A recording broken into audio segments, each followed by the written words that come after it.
देख रहे हैं नेटवर्क 33 राजकुमार के साथ। तो चलिए बढ़ते हैं आज की कहानी की ओर। दोस्तों, आज की कहानी का शीर्षक है लाहौर की बेगम।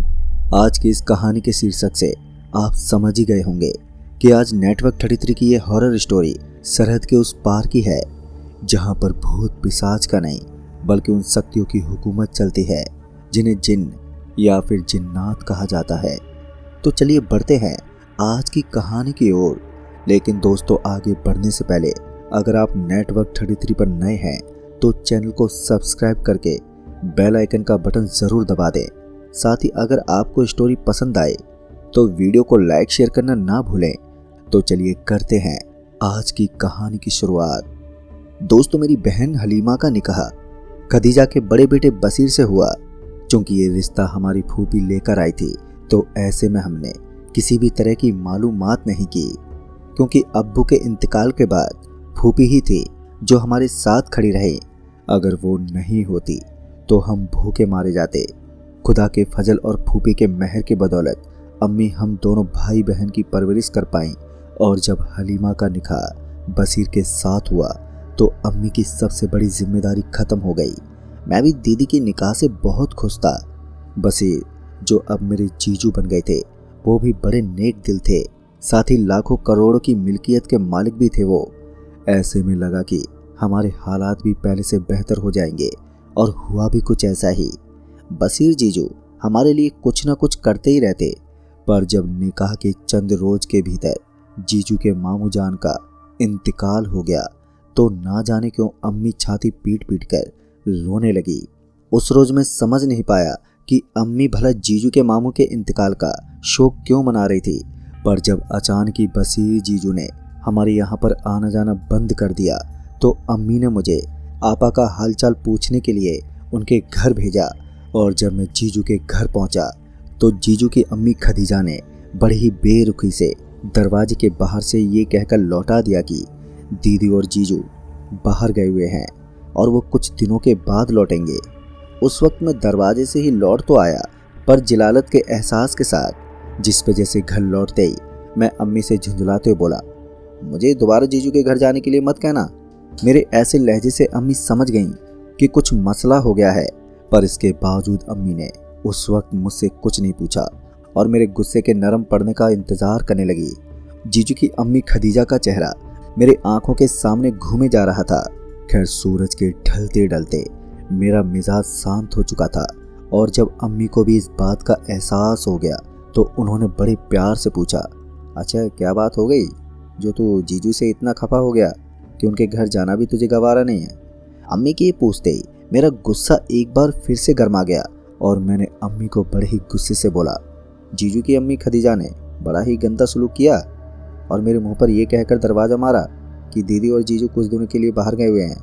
चलो ठीक है, जीजू दीदी घर पर नहीं थे, पर वो तो थी। कम से कम घर के भीतर बुलाकर पानी के लिए तो पूछ लेती, पर नहीं। अभी मैं गुस्से से तिलमिला रहा था तो वही अम्मी मेरी बात सुनते ही बोली, देखो बेटा, मुझे डर है कि कहीं बसीर हलीमा को 3 तलाक ना दे दे।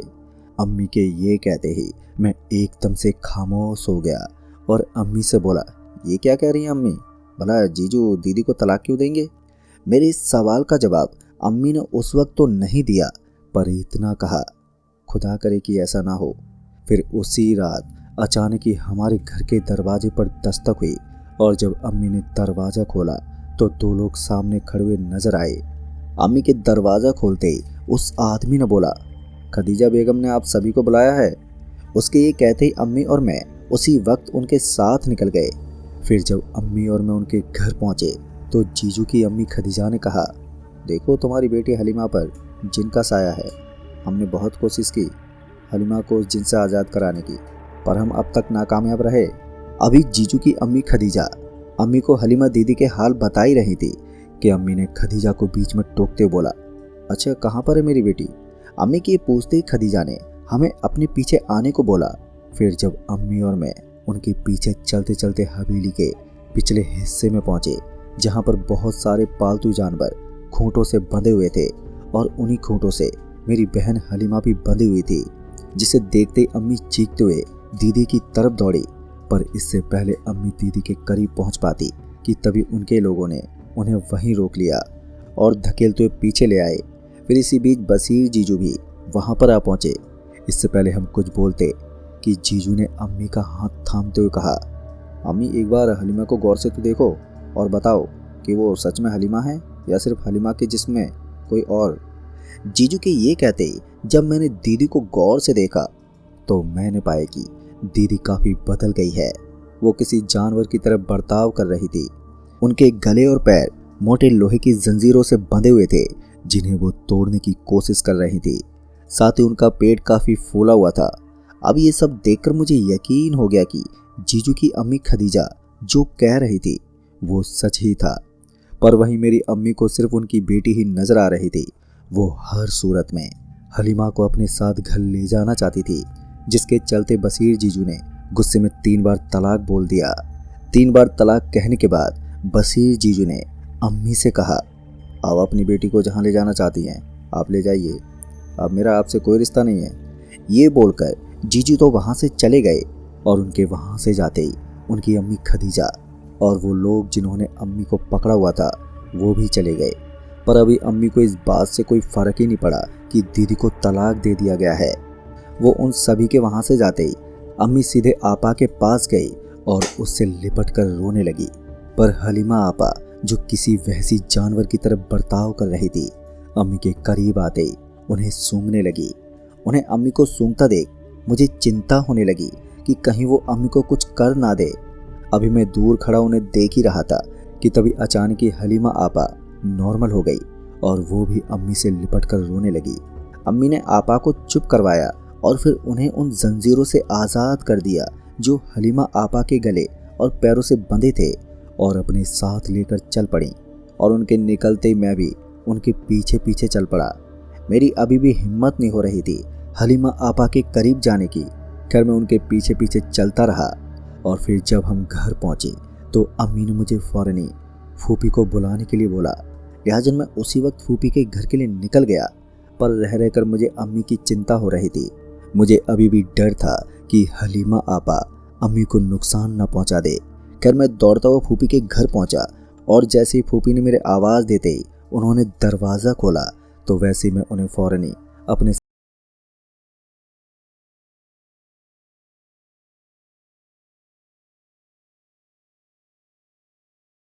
है, इसलिए उन्होंने सवाल जवाब में अपना वक्त ज़ाया नहीं किया और मेरे साथ फौरन ही निकल पड़ी।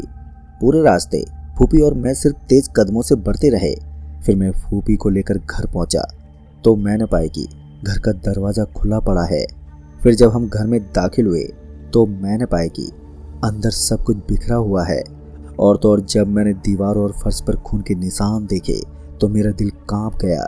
वहीं दूसरी तरफ फूफी अम्मी को आवाज़ लगाते हुए उन्हें ढूंढ रही थी, क्योंकि घर में ना तो अम्मी कहीं नजर आ रही थी। फिर जब अम्मी और हलीमा आपा कहीं नहीं मिले तो फूफी ने मदद के लिए पड़ोसियों के दरवाजे खटखटाने शुरू कर दिए।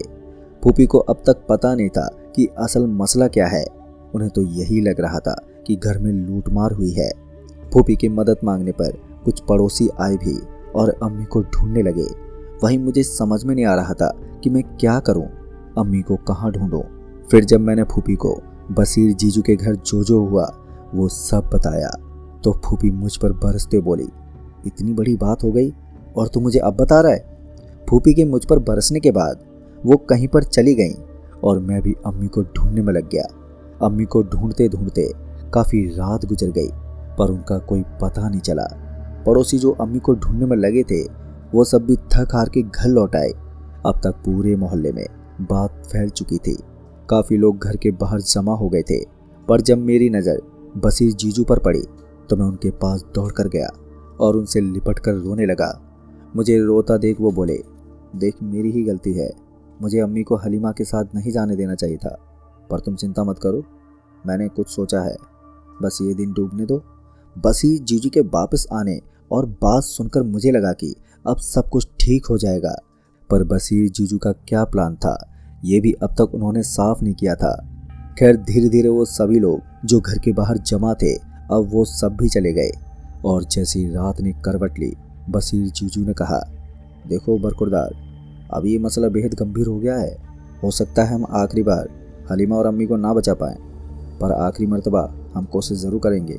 पर तुमसे बस इतनी ही गुजारिश है कि अम्मी और हलीमा को बचाने के दौरान तुम अपना आपा मत खो देना, क्योंकि जिन ताकतों के गिरफ्त में हलीमा और अम्मी हैं वो उन्हें आसानी से नहीं छोड़ेंगी।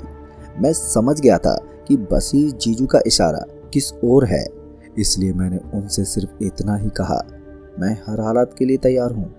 इसके बाद जीजू मुझे अपने साथ एक कब्रिस्तान लेकर चले गए, जहाँ कब्रिस्तान के 2 गौरकन यानी कि कब्र खोदने वाले मुलाजिम मिले और 2 कब्र खोदने को बोला, जिसके बाद वो दोनों गौरकन उसी वक्त कब्र खोदने में लग गए। अभी उन दोनों ने कब्र खोदना शुरू ही किया था कि तभी एक काले लिबास में बहुत ही लंबा चौड़ा आदमी वहां पर आया और अपना सर बसीर जीजू के आगे झुकाते बोला, क्या हुक्म है मालिक? उसके पूछते ही जीजू ने हुक्म देते हुए कहा, जाओ अम्मी और हलीमा को फौरन यहाँ पर लेकर आओ। बसीर जीजू के ये कहते ही वो आदमी पीछे पलटा और एकदम से वो गायब हो गया। उस आदमी को आंखों के सामने से गायब होता देख मैं तो बुरी तरह से डर ही गया था। वैसे मैं बसीर जीजू से उस आदमी के बारे में पूछना तो चाहता था, पर डर से कांपती हुई मेरी जुबान ने मेरा साथ ही नहीं दिया और मैं किसी भूत की तरह खामोश खड़ा रहा।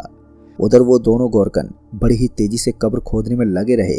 फिर जब उन दोनों गौरकन ने कब्र खोद दी तो बसीर जीजू ने उन्हें एक और काम देते हुए कहा, इस कब्र में 2 खूंटे गाड़ दो और 2 मजार की चादर उन खूंटों से बांध दो।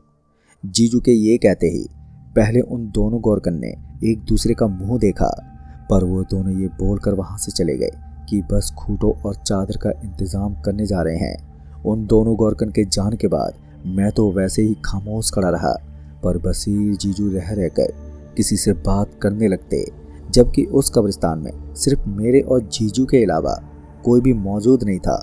वैसे तो मैंने सुना था कि जीजू के अब्बू के खिदमत में जिन्नात रहा करते थे, शायद उस वक्त भी वो किसी जिन से ही बात कर रहे थे। फिर कुछ देर के बाद वो दोनों गौरकन मज़ार की चादर और बड़े बड़े खूंटे लेकर वापस लौटे और लौटते उन लकड़ी के खूंटों को कब्र के लिए खोदे गए दोनों गड्ढों में उन्हें गाड़ने लगे। अभी तक मैं इस बात से बेखबर था कि आगे क्या होने वाला है। मुझे तो फिक्र थी तो अपनी अम्मी और हलीमा आपा की। अभी मैं उनकी खैरियत के बारे में सोच ही रहा था कि तभी वो काले लिबास वाला आदमी अचानक से ही आंखों के सामने आ गया, पर वो अब अकेला नहीं था। उसने अम्मी और हलीमा आपा को उनके गर्दनों से दबोचा हुआ था। उसकी पकड़ इतनी सख्त थी कि अम्मी और हलीमा आपा सांस लिए छटपटा रही थी। फिर उस आदमी ने अम्मी और हलीमा आपा को उस कब्र में पटक दिया। उन्हें कब्र में डालते उन दोनों गौरकन ने अम्मी और हलीमा आपा को उस मज़ार की चादर की मदद से उस खूंटे से बांध दिया और फिर दोनों बाहर कब्र से आकर बसीर जीजू से बोले, अब क्या हुक्म है मालिक? जिस पर बसीर जीजू ने कहा, अब तुम्हारा काम खत्म हुआ, अब तुम जा सकते हो। बसीर जीजू के ये कहते ही वो दोनों वहाँ से चले गए और उनके जाते जीजू हलीमा आपा के पास गए और बोले, अभी भी मौका है, जहाँ से आई हो वहाँ लौट जाओ, नहीं तो यहीं दफन कर दूंगा। जीजू के ये कहते ही हलीमा आपा बड़ी अजीब आवाज़ में ज़ोर ज़ोर से हंसने लगी और बड़ी सी जीभ निकाल ली। वो रात इतनी भयानक हो गई थी कि चारों तरफ दहशत ही दहशत पसरा हुआ था। हलीमा आपा को हंसता देख जीजू ने एक मुट्ठी मिट्टी उठाई और कुछ पड़ने के बाद हलीमा आपा पर फेंक दी। वो मिट्टी उन पर पड़ते ही उनके शरीर से धुआं उठने लगा और वो दर्द से चीखने लगी। वहीं अम्मी जो दूसरे कब्र में थी, हलीमा आपा की चीख सुनते ही वो बेहोश हो गई। उनके बेहोश होते ही बसीर जीजू ने मुझसे कहा, अम्मी को फ़ौरन घर ले जाओ और जब ये होश में आए तो उन्हें यहाँ पर मत आने देना और मैं हलीमा को लेकर जल्दी लौटूंगा। बसीर जीजू के ये कहते ही मैंने फ़ौरन ही अम्मी को पहले तो उस खूंटे से खोला और फिर उन्हें लेकर घर की ओर निकल पड़ा। हालांकि मुझे जाते हुए हलीमा आपा की चीखें सुनाई पड़ रही थी, पर मैं जानता था कि मुझे क्या करना है। लिहाजा मैं सीधे अम्मी को लेकर घर आ गया और उनके बगल में बैठ गया। धीरे धीरे रात गुजरती गई। फिर करीबन 2 घंटे के बाद बसीर जीजू हलीमा आपा के साथ घर पर लौटे, पर हलीमा का पूरा बदन अब जला हुआ था, वो भी अम्मी की तरह बेहोशी थी। फिर जब मैंने बसीर जीजू की ओर देखा तो उन्होंने कहा, अब कोई मसला नहीं है, अब हलीमा और अम्मी दोनों ही उस खबीज जिन्नों के गिरफ्त से आज़ाद हो गए हैं। दोस्तों, ये सुनकर मुझे बहुत ही अच्छा लगा, पर जाते जाते बसीर जीजू ने जब ये कहा कि वो अब हलीमा आपा को कभी नहीं अपनाएंगे, तो ये सुनकर मुझे बहुत ही बुरा लगा। मुझे समझ में नहीं आया कि सब कुछ जानते हुए भी वो अपने 3 तलाक वाले फैसले पर क्यों कायम रहे। खैर उस वक्त मैंने कुछ नहीं बोला। बसीर जीजू के जाने के चंद मिनटों के बाद अम्मी और हलीमा आपा को होश आ गया और होश में आते ही अम्मी ने हलीमा आपा को गले लगाते हुए बोला, अल्लाह का लाख लाख शुक्र है कि तू ठीक है। अब हलीमा आपा भी ठीक ही लग रही थी, पर काफ़ी जले होने के कारण उन्हें दर्द हो रहा था। किसी तरह वो भयानक रात बीती और फिर जब सुबह हुई तो फूफी एक बकरी के बच्चे के साथ घर लौटी। जब फूफी ने अम्मी और हलीमा आपा को देखा तो वो बहुत खुश हो गईं। हलीमा की हालत देखकर उनकी आंखों में भी आंसू आ गए।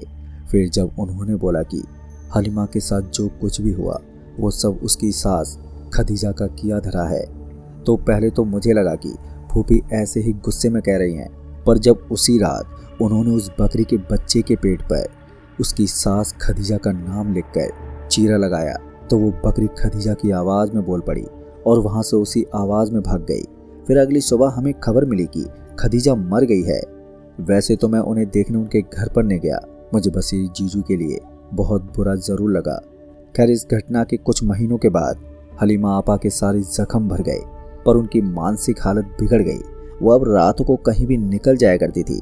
ज़्यादातर वो कब्रिस्तान के उन कब्रों के पास बड़बड़ाते हुए मिलती थी जो ताजे हुआ करते थे, मतलब कि वो कब्रें जिन्हें हाल ही में दफनाया गया था।